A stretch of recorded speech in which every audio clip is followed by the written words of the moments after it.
for this, but Okay, now I'm ready. so There's no question about it. Yeah. welcome to Posy Fest. Um, in the name of our community, we're honored and happy to have you, and I just so happy we just crossed paths. And I want to share what you are up to with with us, with anyone who's watching right now, because it's super exciting.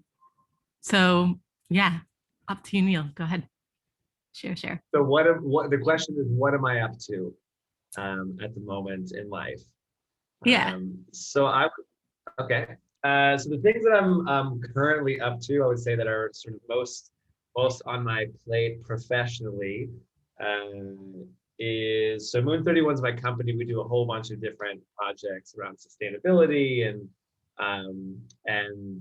community building and gender equality and a number of different things. So we generally love doing, or the stuff that I like pushing is conversation series, events that bring people together in some kind of quirky, fun way, or an opportunity to highlight someone's work that is has the potential to change minds. So that's Moon. uh, That's Moon31. that's Moon31, and we're actually launching. And this is sort of like a connection to the other thing that's I'm most excited to talk about, Snarky Elephant.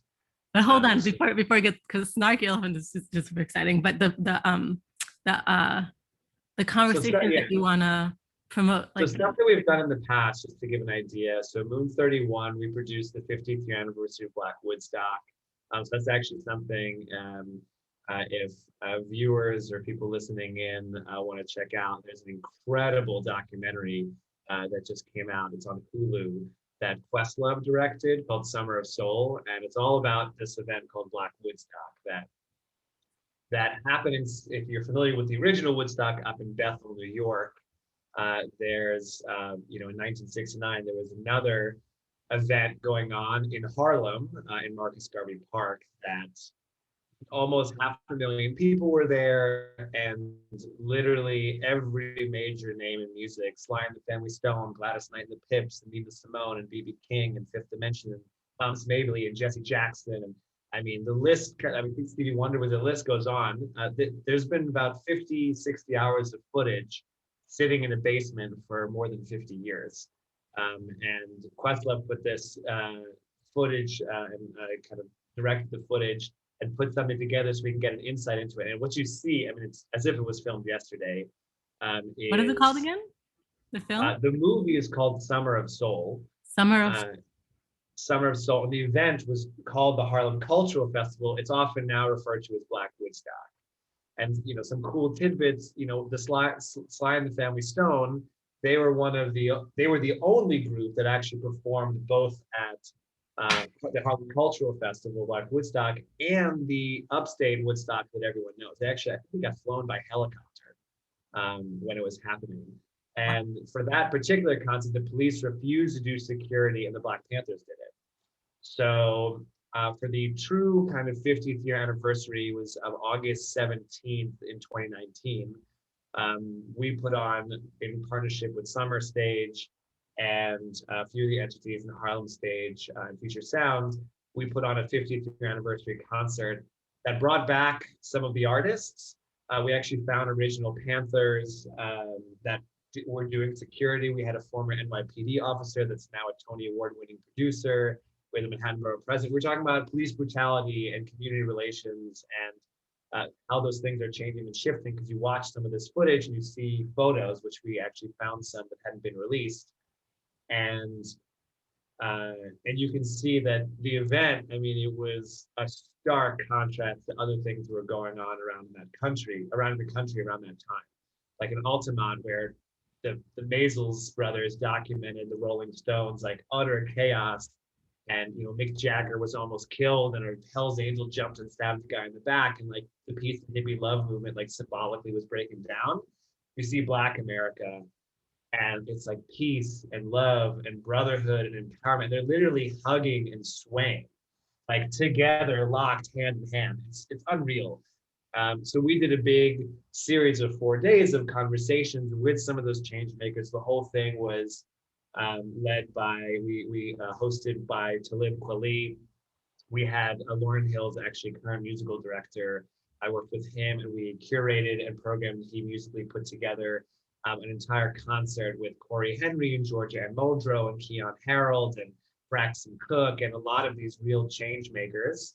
Put on Alice Smith to do work inspired by this event. We actually got Freddie Stone from Sly and the Family Stone to come back for the first time in 50 years, which was pretty incredible. And so you can already find that stuff online, but that's kind of an example of some of the things that Moon31 is doing. And actually, and what is your role within Moon31? So I'm the CEO and the founder of it. So it depends on the project. We often partner with other entities to produce different concepts. So that one was obviously a lot about social justice and race and activism. We also partnered in the past with a great organization called Future Meets Present. One of my closest friends, Amir Jandali, and did this thing called the Marketplace of the Future, which is sort of it's inspired by the World's Fair, if you're familiar with that. It's a futurist notion of what our tomorrow, the event itself is, all of the greatest inventions and things of the future that were being presented all at one time. And this kind of marketplace is thinking and bringing together a lot of the vendors and the companies whose work is seeking to take us into the future. And that actual event is all about sustainability, which is also something I'm really passionate about. And he created a market, like literally a museum, where you would walk in pretending that you were in the future and looking back into today and looking at artifacts in the sustainability world. So imagine in 50 years, looking at a trash can and thinking, wow, 2019, people were throwing out trash in trash cans. Like what an antiquated way of thinking. A single-use plastic bottle. Like what an antiquated way of thinking. So we do things like that, and we helped bring a lot of the artists and put together the event.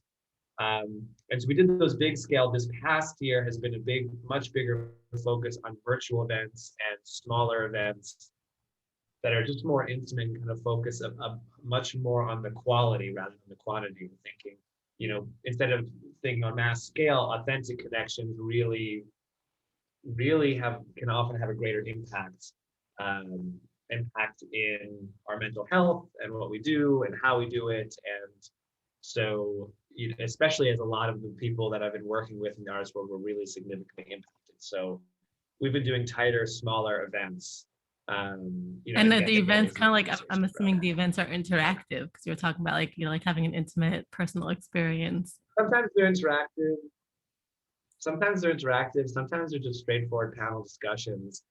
We did one with Earth Week that brought some of really the biggest people in every industry. We actually had something I'm personally really fond of and experienced. If folks want to check out a foundation called the K-Pasana Foundation. They provide free, which most Vipassana, K-Pasana, so it's a joke on K-Pasa. The guy that started is Mexican. Sounds like Vipassana as well. Combined basically. Yeah, so it's actually Vipassana, Yin Yoga, and Wim Hof. So Wim Hof being that the Iceman, I think he's Wim Hof walking into really cold water. Work. Yeah, exactly. So we're not sitting in cold water, but it is a lot of the pranayama and breath of fire sort of integrated with a very entrepreneurial twist.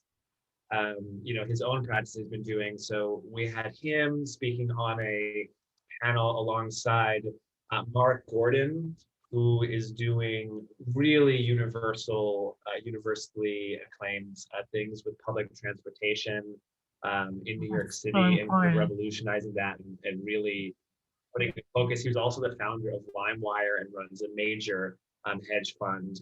So he's a very active citizen. We had Adarsh Alphonse, who is the CEO and founder of Wardrobe, which is an app that is essentially the Airbnb for clothes.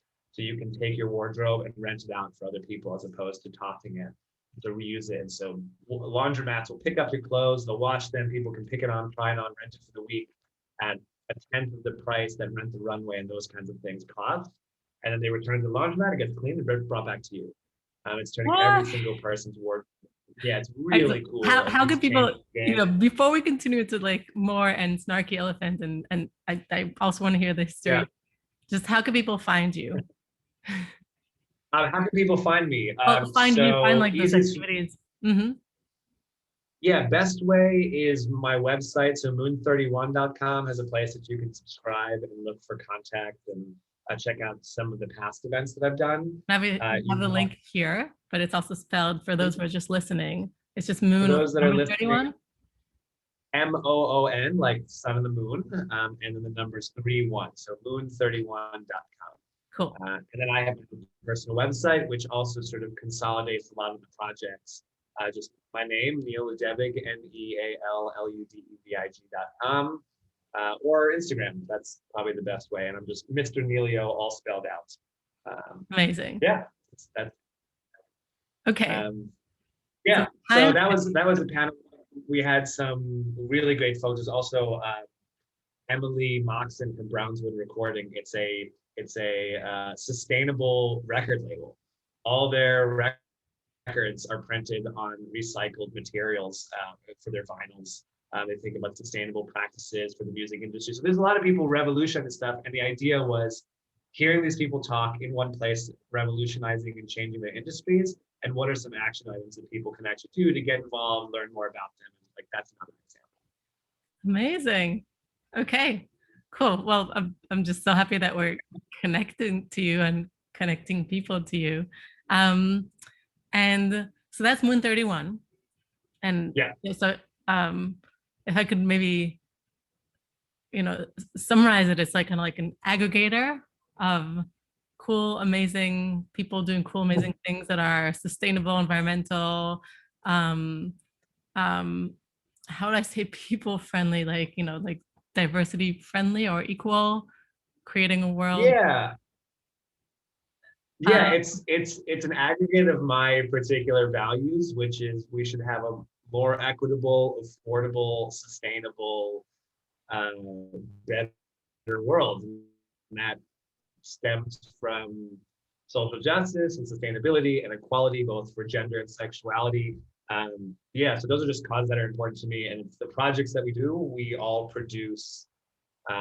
We make sure to produce events that are in line with that, that can either do one of three things, which is either invoke some kind of systemic change, broadly raise awareness. So for some of the ones like on Earth Day, there's just a big reach, and so while a lot of people can hear this, or if we can have an event that I can see the change in front of my eyes, right? We're at a rally, we're at a march, we're getting down and dirty, we're cleaning a beach or whatever it might be. That's sort of what it is. We typically end up being the producers of the event, or in partnership, because a big part of what makes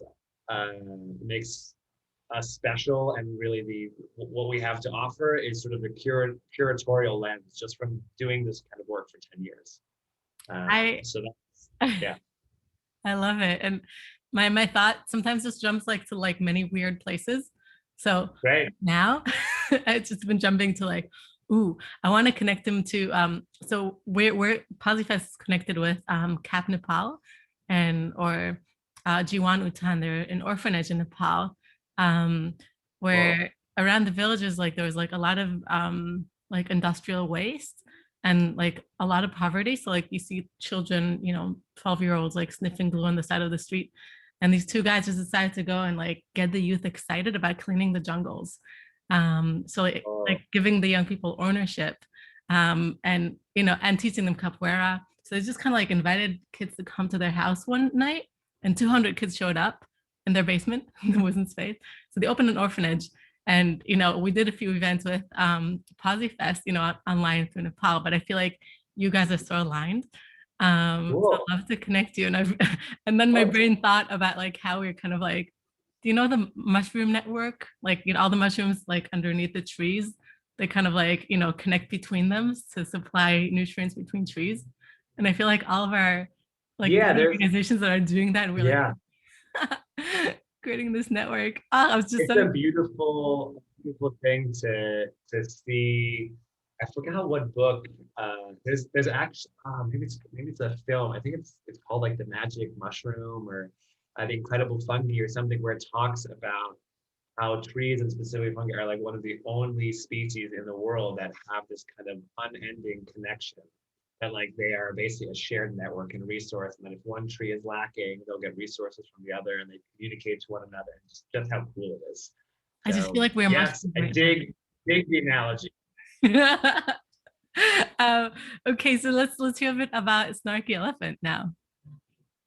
Sure, and this is it. Kind of I connected to with Moon31 because it was sort of it was a big part of it was the pivot that's happened in the past 2 years where when we're thinking about what can make the most impact, it's in a big way it's visual storytelling. It's content that you can digest and see and experience someone's perspective or a particular lens from a computer from anywhere. So we've been launching and working and doing more in the TV and film category, and that's essentially what Snarky Elephant is. And it's an entity that it's called Snarky Elephant. The quick way is we're addressing the elephant in the room.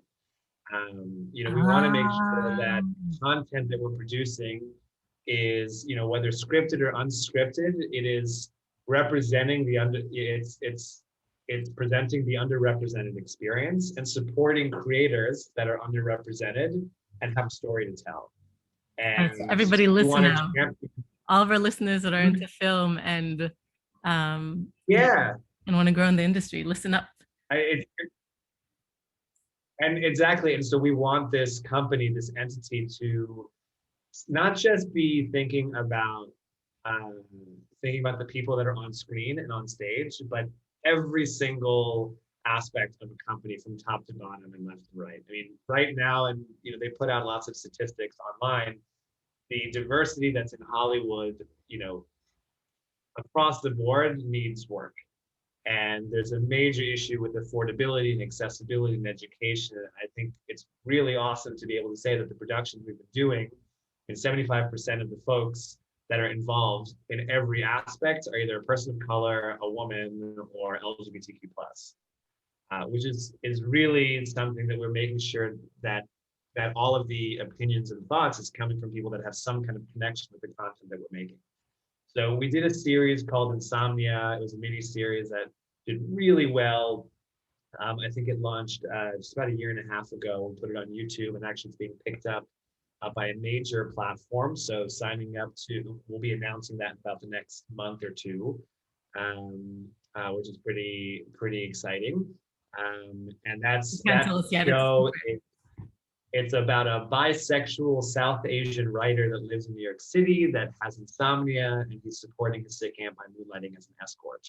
So we're talking about race and identity and sexuality and mental health, and it's kind of think Atlanta meets High Maintenance and Fleabag with a splash of Insecure, sort of the concept. So we're working on that. We've got about 20 other projects in development that are talking about a lot of these issues, and we're talking to some networks, but I think what I'm most excited about is sort of the model of this organization. We're talking to some production houses and kind of leaning on my work that I did.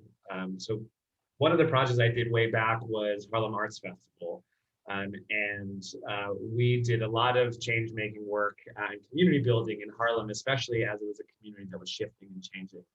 And what we did that was particularly different is all of the artists that we presented were chosen by an application.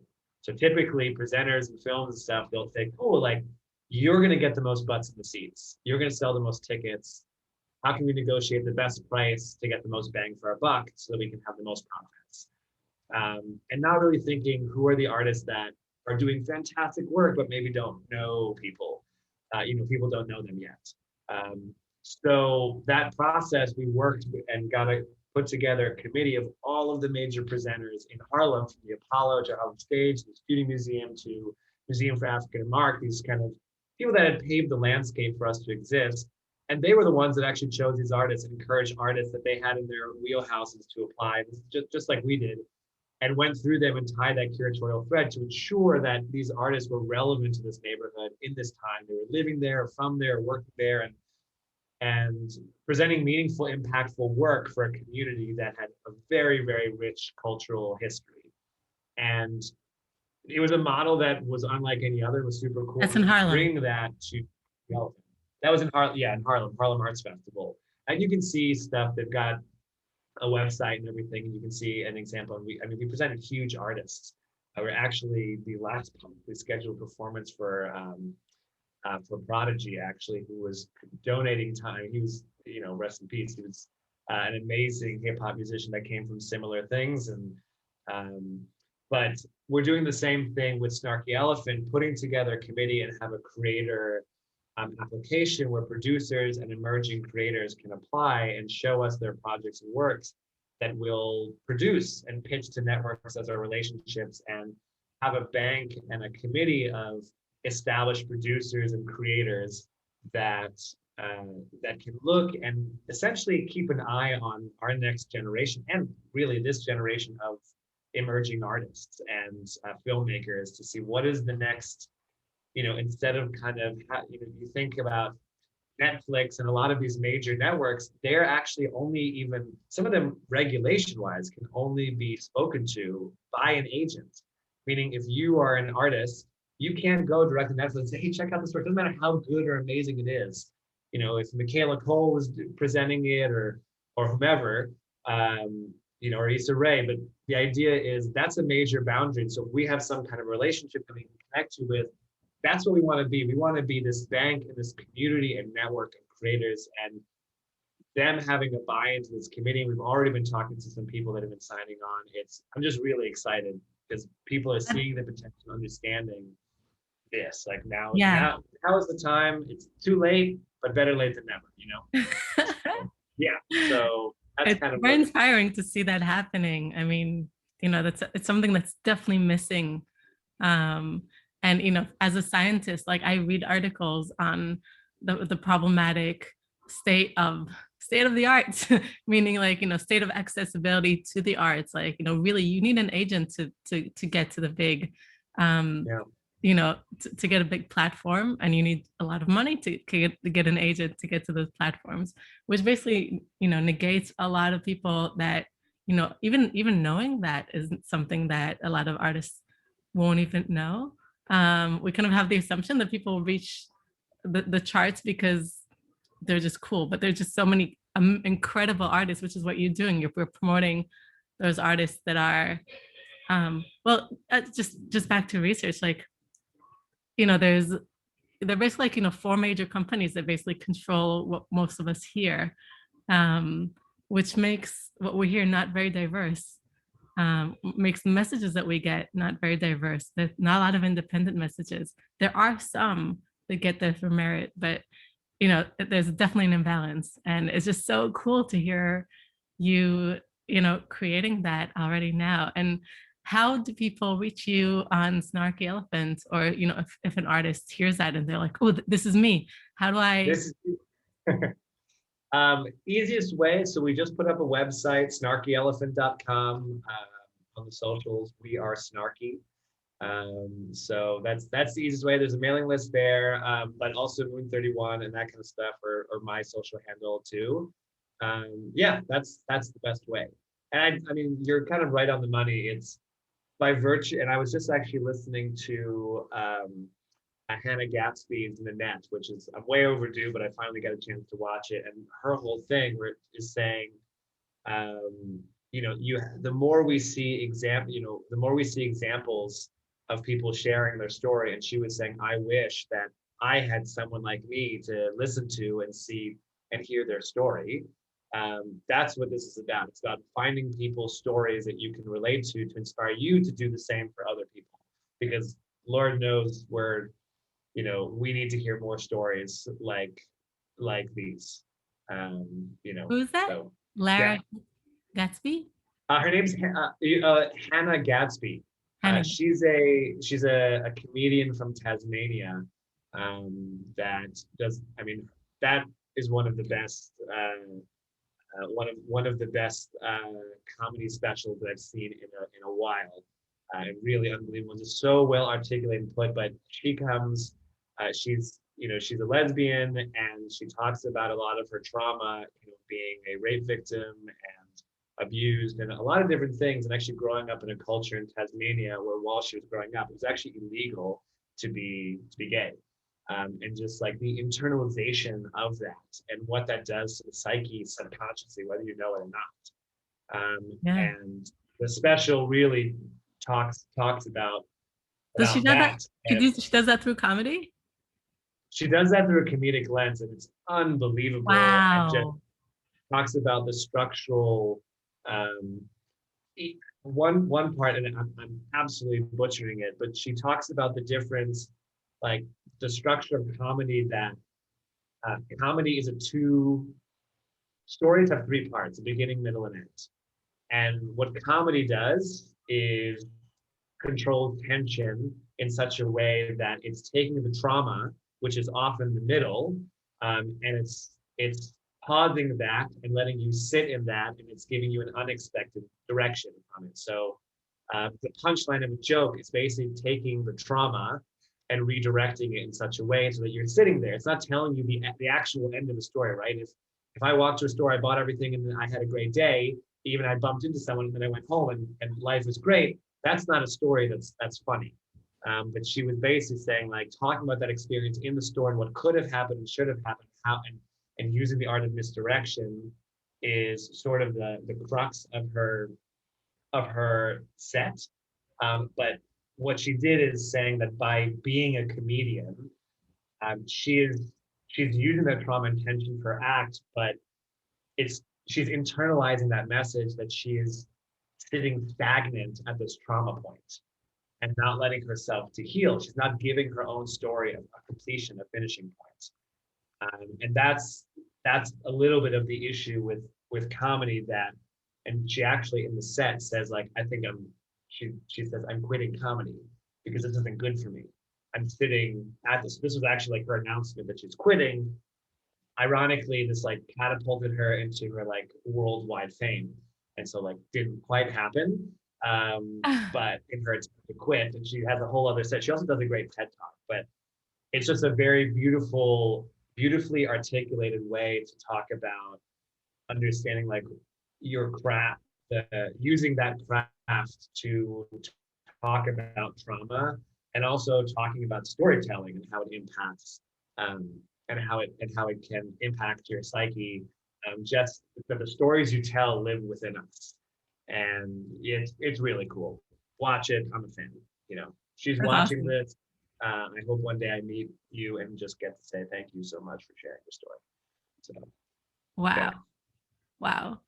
Um, I'm just very present to how like to who you are, Neal. Like you are a person that promotes other people. Like you are a contribution to others. Like you're talking about, your platforms like Moon31, and then, Snarky Elephant, of how you're like trying to empower people. And as you're doing that, you're like talking about like, you're like, go watch Hannah Gatsby, and go watch this other film. And like, yeah, it's just it's really inspiring to witness. Oh, So really thank you for who you are, in the name of all the people watching us as well. Um, and I guess if we have time, if you could tell us a little bit about like the journey of how did you become I know not when your parents met, even though I'm sure that right. I'll start a little bit after that, and I'll try to include some points for just that might help other people that are in a similar situation think, oh, I'm interested in that kind of work. And, especially now as I'm doing a lot more creative work, because I think, what you said is right on the money. There's a lot of providing a platform for artists. And I'm doing that, and at the same time creating my own work and writing a film concept and things, and diving and flexing that muscle a little bit.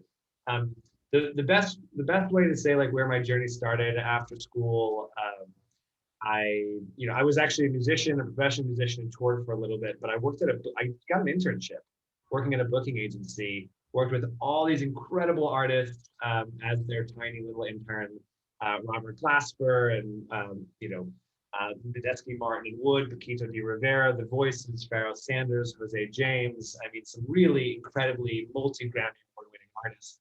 Went on tour with them, and all these different artists lived in my neighborhood or right in New York. I'm like, why am I touring with you to Poland or to Switzerland if you live down the street from me? And that just didn't make any sense. And from there, it was honestly me and two other colleagues started Harlem Arts Festival, put our heads together, thought, how can we do this? Talk to every single person in town about it, put a website together, worked with some friends, created a visual concept, put up a Kickstarter, asked all of our friends to give, and then some got a butt ton of press because it did really well, and then did Harlem Arts Festival for the next 7 years as this nonprofit and supported ourselves. I was running actually a national consumer packaged goods company for healthy ice cream. That doesn't make you happy. I don't know what does. Yum. Yeah, yum yum, definitely. And yeah, and so, but it was just like, it was absolutely a hustle mentality. We were all doing 2 or 3 jobs. And I think the message I would say is for anyone and everyone, like, I have a mantra that I live by that, A, if you want something done, give it to a busy person because they'll know how to prioritize, and walls are there to weed out the people that don't want it bad enough. So if you can't reach someone by email, call them by phone. If you can't do it by phone, find out the next place that they're going to be, and go to that gallery thing and introduce yourself, and don't be shy, because that's the time. And yeah, and then really after Harlem Arts Festival and doing it and felt like it was in a really good place, moved on, and that's when I started my own company and said, let's try and see. I think there were just enough people that I was really excited to work with, and honestly, it was leaning on a lot of those relationships that I had built in the past, uh, and coming up with kooky, crazy ideas and being like, this is totally possible. How can I do it? And realizing that no matter how I do it, as long as I do it, that's what's gonna move the needle forward, and constantly have to be in an uncomfortable place.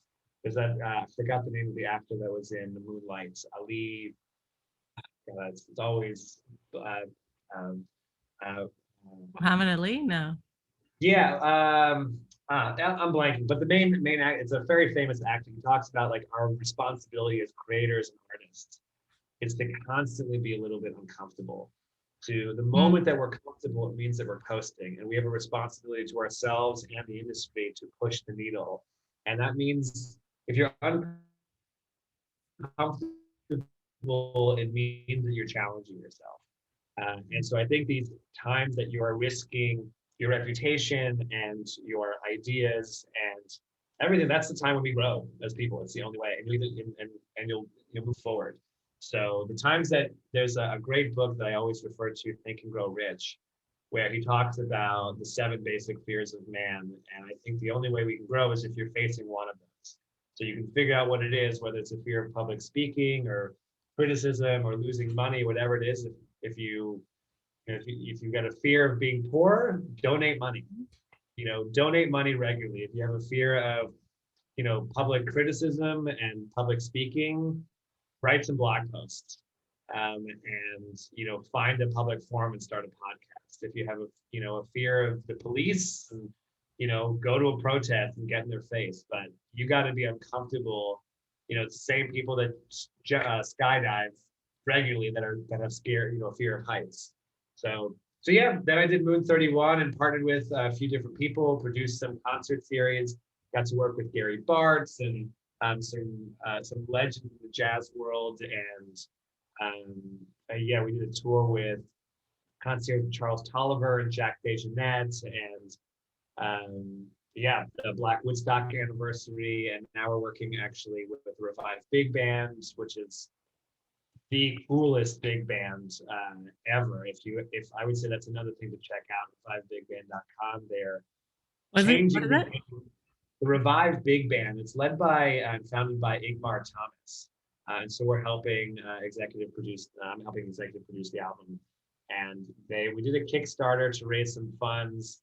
It's a 20+ piece big band, like comprised of the big best musicians around today that play with everyone, from Childish Gambino to Kanye to you name it.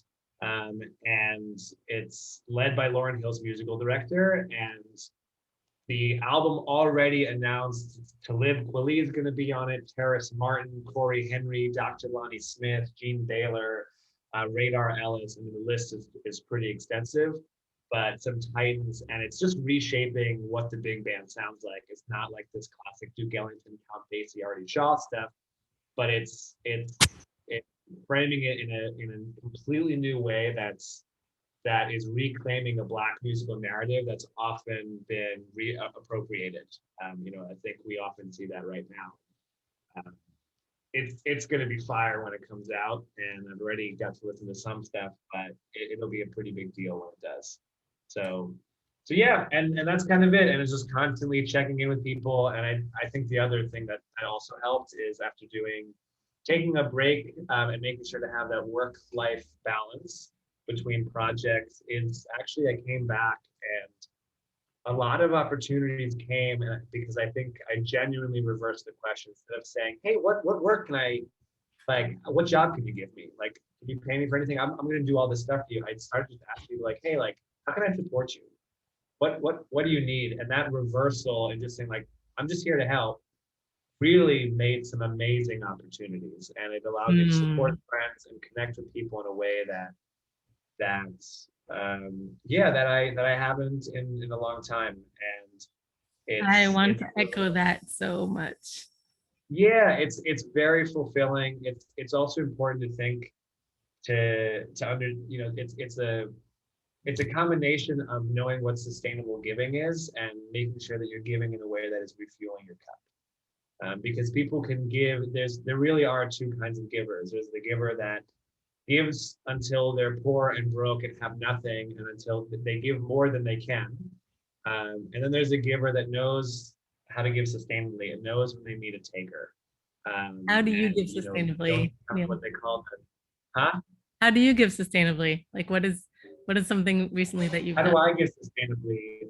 Well, first I recommend reading a great book that I talk about a lot called Give and Take by Adam Grant, and he talks about like different models of giving, whether it's like chunking or a few different things. I try to, with a lot of different things, I try to systemize it. I don't even know if that's a word. I try to make a system that holds me accountable to it. So for Moon31, I pledge that every year I'll do 4 projects that I'll do pro bono, are heavily discounted. And it keeps me accountable to myself that if it's December 31st and I haven't done it, like I better be doing some major projects in that day. Or, if it's December, if it's January 31st and I've already done 3 of them, then it's, maybe it's because 3 great things came across that share my values and I want to support, and they don't have the means as which to do it. But it means that last project, I might need to really heavily critique and think, is this the project for me? Because I have a whole year really to think, that I might not be giving in the same way. And that's not to say I can't do more, but it's keeping myself in check to say, like, is there a certain amount of giving that I want to give? And then also to make sure that I'm valuing myself and my own time and doing in a way that, that I get to make sure that I'm not succumbing to this doormat effect. You can always give more in a way, but I want to make sure that my cup is filled. And that's sort of what I thought. It's been really great. People have reached out to me with some awesome projects. It's a fantastic way to connect and support. And also for folks listening, there's an application literally on my website. You just put in what you want, what you're thinking for, and we just be in touch and say, worst case, if I've already gotten to that space, because right now I've got, I've only done 2 projects in that way, then I can do that. But if I've already hit 4 and I don't really have time, to say, great, like, let's look to next year and like schedule and see how I can support in that way. Because I'd love for this to be that project next time around. So that's helped a lot. And then just also checking in with friends and sometimes asking a very reflectory or a question that that asks for reflection and saying, like, what are some things I can work on right now? It's the biggest thing I can change, and asking close friends to give me that feedback. But I know it's not personal, and I know that they'll be honest, and that helps as well to make sure that I'm. So you asked your friends what do they think you should be working on? Yeah, Yeah, I try to do it once a year just to say what is the biggest thing that I can tweak or change given what you know about me and what I'm doing, and maybe a colleague or two that I really trust.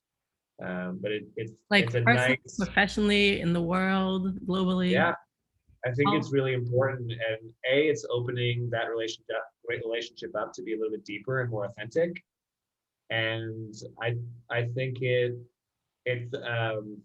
especially if you get to choose who it is, and if you're doing this for the right reasons, it won't be getting you to a place that, I don't think you're going to copy, you're not going to ask your biggest cheerleader to do that, because I think that might be a little bit of a cop out. You kind of probably want someone to be your middle ground. Or you can kind of gauge where you're feeling. If you're really down in the dumps, maybe you should be asking that cheerleader. you may But want to do again, both. right, maybe you can do both and kind of see, well, how do they differ? And maybe, and in the process of learning something about yourself, you also learn a lot about them. So And how would same you thing. articulate that question? Let's say I'm going to call my best friend and my business consultant after this, right? Yeah, I literally stated it as is. I said, hey, I'm doing some reflection on myself right now, and we've worked together, or we've been friends for a long time, or you've known me in a lot of different regards. What is one of the biggest things that you think that I can be working on or tweaking or improving about myself? And this is, feel free to be open or share or ask questions. They might say, hey, like, can you be a little bit clear? And we go like, yeah, is there one aspect in life that of my life that that you think I can improve and make for the better, as a whole. And I like that being a little bit vague. They can take it to their interpretation, see where they go. What was a cool You know, answer I've that had you got before? a cool answer that I've gotten. I think one thing which has really, really impacted me um, is reflecting on the value of money and fundamentally shifting my mindset from one of scarcity to that of abundance. And I think it's not an easy thing to do. I think even forcing myself to think about that brought about a lot of reflection into where that came from, and understanding that a big part of my identity, a big part of that came from my upbringing, which both my parents were immigrants from other countries. My dad's from Russia, my mom's from Poland. They came here with nothing, and they had to build a life with nothing. And that idea of saving and supporting, especially for the next generation, is how I was raised. And plaudits and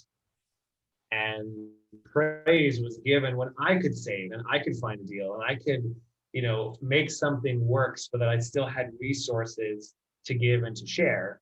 But, that embeds a certain psychological message into a psyche that saving and holding, and that squirrely mentality of, like holding in your cheeks, thinking saving for a rainy day versus, trusting what goes around comes around, putting out, it's also the idea with hopefully a lot of things are happening in the American economy, like the government is giving money for the purpose of reinvesting it back into the economy to stimulate things, and understanding that that's putting things out there is what is going to make more opportunities for you. It's that idea that you need to spend money to make money, and you need to give to get back. And so that was, I think, having a close friend articulate it in such a way that he was saying, money is there, money is there to be spent to so that you can experience the full range of life and love of adventure that life has to offer. And if you're not using it in that way, then you might need to rethink what your relationship with money is. And yeah, it was a very helpful thing to hear, that kind of said like, I need to and that's sort of why I've been putting these systems of accountability, because in that system of giving, because in the same way it's very easy to just justify valuing yourself at a certain place. Great, especially in the arts. And I think you can probably relate to this. How many times have you as an artist been asked to perform for free? Right. And that's a fundamental belief that I hold, that I will never ask an artist to do something for free. And and if I do, it would need to be for a significant opportunity. But every person that asks me that, I say, this is a job like anything else, and they need to have that standard, right? This is their money, and that's what they do. And in the same way, I'm a producer and a creator, and asking me to help and do some work for free, it's very easy to start saying, you know what, I have value too, and I need to value myself and my time. And that's a difficult line to walk when people are asking you those things and having to push back. And so knowing how much to push back and how much you can say, well, I can do this, but I can't do this, and knowing when to say no and when to say yes. It's a little bit about what that book talks about, give and take, which is knowing just how much to give. We actually talk about this cool thing called the 5-minute rule, where this guy, Adam Rifkin, he says, I'll give anyone 5 minutes of my time. I don't know you, that's okay, but I'm happy to do it. Some of the best opportunities come with that open-minded attitude. So, Wow. yeah. Okay, I got a lot from this conversation. So thank I you. love what Positive Fest is doing, and it's so important and critical to have this kind of a network and a space where people can get together and support one another. So shout out and super, super awesome for that. Yeah. I'm really excited to be a mushroom. Let's just come back to that. Yeah, no, it's just I'm really moved by who you are and everything that you're doing. And then I'm present to what I'm doing too. And and the people who are either watching this right now or connected to us, like it's just I'm very proud to be part of this. So yeah, so go, awesomeness and promoting one another. And yeah, it's just like a moment to celebrate good things that are happening in the world. We get flooded by so many um you know Yeah. So it's great. It's really, really great. Thank you so much for your time and for sharing yourself so generously. And hopefully we'll do this again. And Yeah, I hope so. Anytime. Thank you so much for having me. And, yeah, looking forward to all that Positive Fest and the stuff that you're doing has to offer. So, thank you. yeah.